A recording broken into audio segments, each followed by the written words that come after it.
Hello, welcome to Weird TV or the Exeter Oddity Showcase. That's right, we're bringing back the mouthful title. We are here with Futon Affair. You need only sort of an introduction if everyone is into the lore of the show. But I would like you two to introduce yourselves so everyone can get to know you. I'm Chelsea Paolini. I play the guitar in Futon Affair. I'm Myles Burr, and I write the words for Futon Affair. Can you guys tell me a little bit about your act? Yeah, so it's definitely a little off the cuff in the fact that it's kind of a blend of spoken word and poetry, as well as Chelsea takes kind of her own edge musically and On a guitar. on a guitar, yeah. Specifically. We both sing sometimes, but yeah, just the two of us doing our respective arts. Word, or is this just the Myles territory? I don't. But after we started working together, I did kind of start writing poetry on my own, but not for this. Yeah. So originally, I strictly am a writer, and this is kind of a cool way for me to get into a new medium. That's pretty awesome. I can definitely relate, except I've written a lot in my life, except it's just kind of like you imagine a song and you're like, I can't play anything. Yeah, exactly.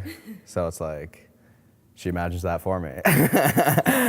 We met and you saw me play, and I heard you read some stuff and asked you if you wanted to collaborate. I hadn't written with anyone in about 10 years, so it was pretty cool. It was hard at first. We both didn't really know what to do, but we'd get over time. Yeah, and the way it really did first start is Chelsea took some of my poetry and just wrote songs for her to sing over it, and we were kind of talking like maybe we'll do something where you just credit me in my words, and then we're like, oh, we should do something together. Right, yeah, that's true. So there's a couple songs that are strictly just my words and her singing and playing, and then we started to kind of evolve into something a little more where I did some spoken word, and then Chelsea was like, you should sing. So then there's somewhere I sing too, or we sing back and forth, and then there's somewhere it goes like spoken word into like a little bit of sing-song as well, and then back into the spoken word. So you guys have sort of been finding different sounds along. Yeah, we've been trying to find our sound, but we're starting to really get it down. Yeah, it's definitely developed in an interesting way, and I think it's going in a good direction now. And I just want to talk a little bit about the writing process we have after I had taken those poems of yours and turned them into songs, and we started writing together. What we would kind of do is we would just kind of talk, just because we didn't really know each other that well, and so we would just kind of talk about things, just kind of break the ice, and he would just start jotting things down. And then it was kind of like the poems that he wrote were kind of about the conversations that we had, small talk, or like about mutual friends, or like stuff like that. And they were cryptic, but, and then I would write music to go with those. So it was kind of like we had these conversations, they turned into poems, and then they turned into songs. Yeah. So that was what kind of started happening. And like our first few sessions were like, we would sit on my futon in my old apartment, and we would basically just chat for like 10, 12 hours and try to we would just talk about weird things or exciting things, and then I'd write some random things down while we were doing that, and then we'd have a little conversation, maybe take a break, and then go back to it, and they started to develop into these sort of complex ideas that were driven from little things that we had been chatting about, and then all of a sudden it would tie into this full circle and be like, wow, that's pretty brilliant. We should kind of try to do something with that. That's really cool. I know especially spoken word poetry comes from like those personal places, and I think something that's really synonymous with, at least to me, the spoken word area of performance is the live performance. How did it I noticed you guys have a lot of Facebook events and you guys are getting out there performing with this act. How did it kind of go to take these sort of like intimate, small conversations as they became a performance? How did that energy translate into being live? We're still working on being received the way that we want, but we have a show on Thursday, and I think it's going to be really like the perfect spot for it. But we've played in some interesting places that really haven't been for what we are. I think so. Yeah, It's been a little strange so far. Yeah, and it's like just starting out, like we both have our own solo projects where that gave us kind of a foot in the door to some degree as to perform together, but like our demographic is a lot different than for our project than what our solo stuff is, I think. So that's been a little difficult, but we've been able to play in some cool spots and some places that are like, what's going on? Why? Yeah, you know, well, not who are these necessarily people like and that what they are they weren't doing? receptive to it or whatever, but just like, confused. yeah, just confused. But Yeah, well, that's a challenge that I that was comes trying with to live see, performance. finding your audience and getting out there.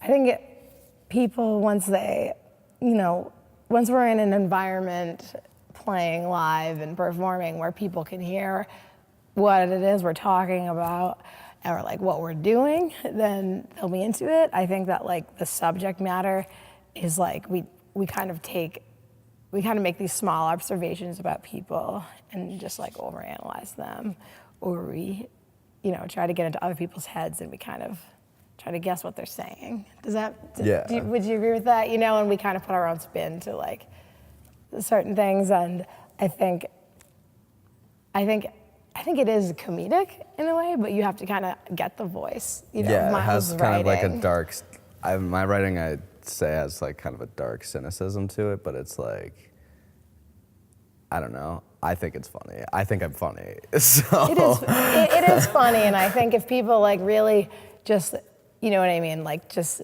didn't take it so seriously, but like kind of paid attention, they would understand that it's just like a laid back kind of like look at the world, an observation, and like, just like those snide remarks about things, but like that we all kind of agree with. yeah. And then the really exciting part about it too is like Chelsea takes, I don't know, the way that she put music down behind it, it really like accentuates like the feelings of certain phrases.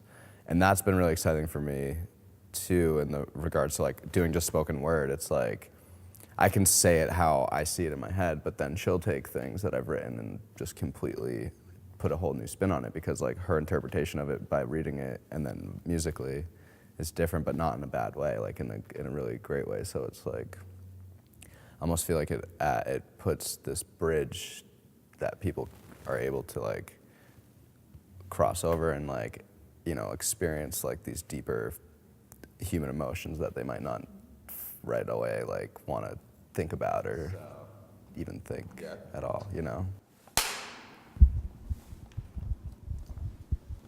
Jealous Woes. I'm in love with me, myself, and I. Your need for attention will never sit well. Your bedroom eyes are mine. I'm selfish with no regrets, and your bedroom eyes are mine.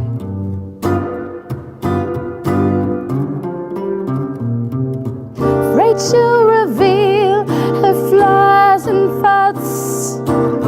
She doesn't know that's exactly what you want. Anxious and intimidated by your charisma. Doesn't realize you don't know what you want. I can't stand the thought of you moving on. I'm for you and everyone's for me. Selfish, hungry, insecure. Everyone's for me. Time told stories of indiscretion, adultery, lies, and more. A happy home breeds insurrection, and her bedroom eyes were mine.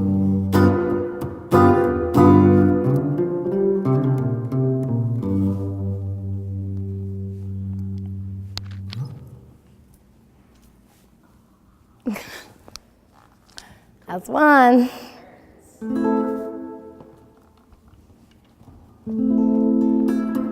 And then should we just go into the second one?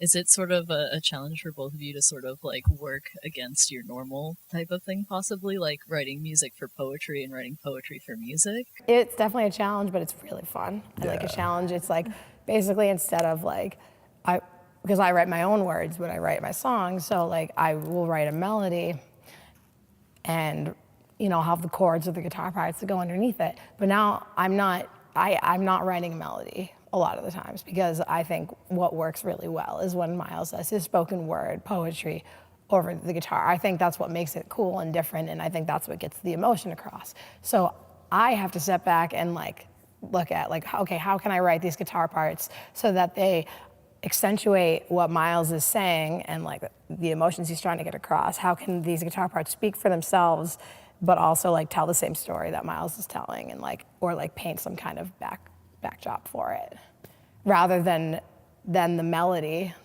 You know what I mean? Like I'm not writing melody anymore, and like that's really different for me. That is really cool. Because it's really fun. Yeah. To do something different, it's cool.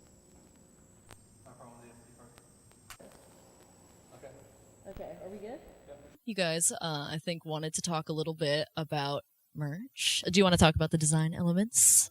We've got some cool stuff. Yes, yeah. Designed by Sam Paolini.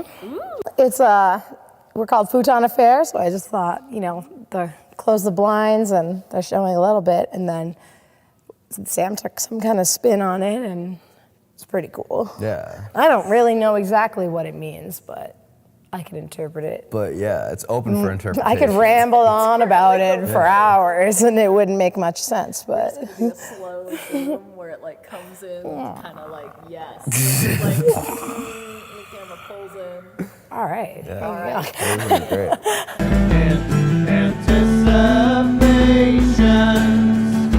Breaking loose. All right, thank you.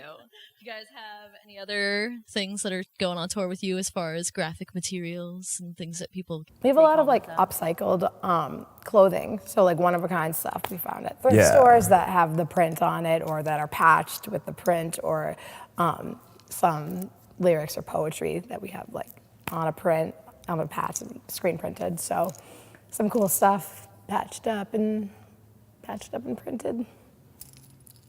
Take home one of these babies. Yeah, look like nobody nifty else. pins. Some nifty pins, yes, we do have some cool pins. Yeah. Take home these one-of-a-kind Futon Affair bargains today. It's one of three characters that we bring on the show, which is the advertising man. I read all of the copy. Do you have any disclaimers? Do you have any disclaimers? We are not responsible for any feelings you may feel when you hear spoken word poetry, because we all have feelings when we hear spoken word poetry. Oh, but we want to be responsible. That was all us. It's all responsibility. Yeah. No, yeah. 100%. All right, so you guys taking a tour? You guys are just like disappearing for the winter season, or? Yeah, we are. We're gonna go all the way to California. We're playing in LA, and then after that, we're gonna figure out what we want to do. Yeah. Yeah, so it's pretty exciting. So you guys taking your other acts off, or? No, we're doing like a everything collective along the tour. way. Yeah. Nice. Yeah, just trying to get out all of our art and whatever it is out there. Cool. You guys do another little video project to go along with it, like that one tour you did, or are you kind of going straight? No, well, I mean, Video we're trying to companion. document as much as we can. Yeah, but So people should be checking out the Instagram. definitely. Yeah. So this is the part where I ask you about where people online can find you. The Facebooks and the Instagrams? Yes, All that's right. pretty much What it. are but- these? So yeah, so our Instagram is Just Futon Affair. It's just Futon Affair. And I think there's an underscore though, right? Futon _affair. Maybe there's not. Remember when I always get my websites wrong? This is what happened last time. I was like, just go to this website, which wasn't my website. That was a good. I think Yeah. I just wrote on the screen that was like wrong website. Yeah, I wrote the right, Facebook. the right one underneath. We use the whole buffalo here on the Exeter Oddity Showcase, even when it's the wrong buffalo. Yeah. But our Facebook is definitely facebook.com/Futon Affair. I know that. Yeah, that's we've had a time. This is the Exeter Oddity Showcase here with Futon Affair, and you can see them on tour. Go to California, why not? You can do it, you deserve it. Buy one of these cool shirts. Graphic design is good. Yeah. Yes. All right, music. We'll put a funky transition.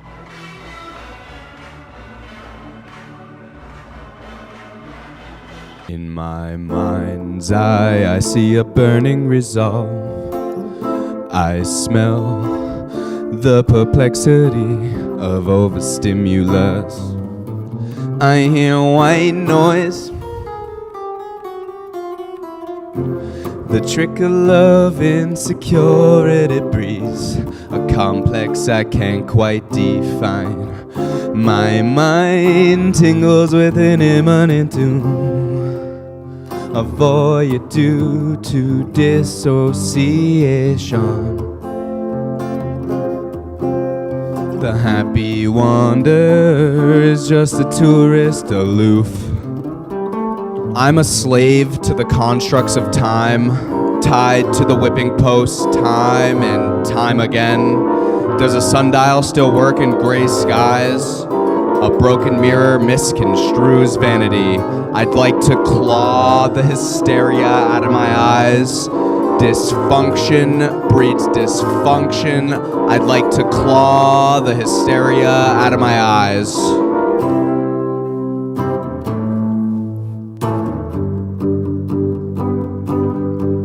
In my mind's eye, I hear contradiction.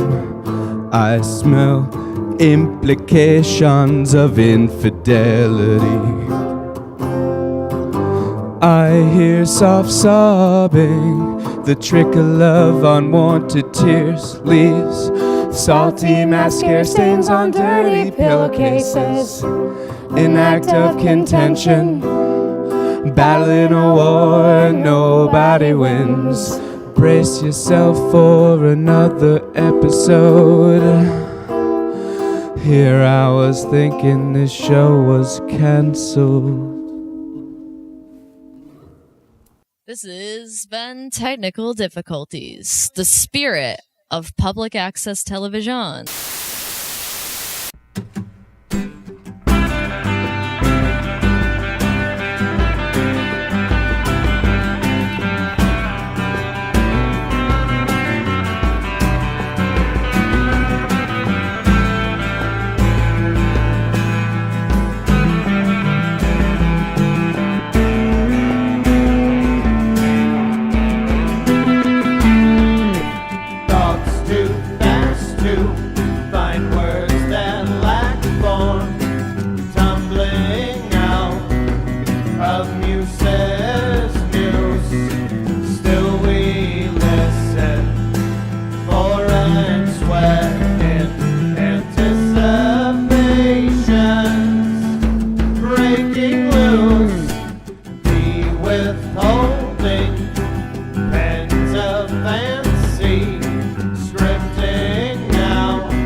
Do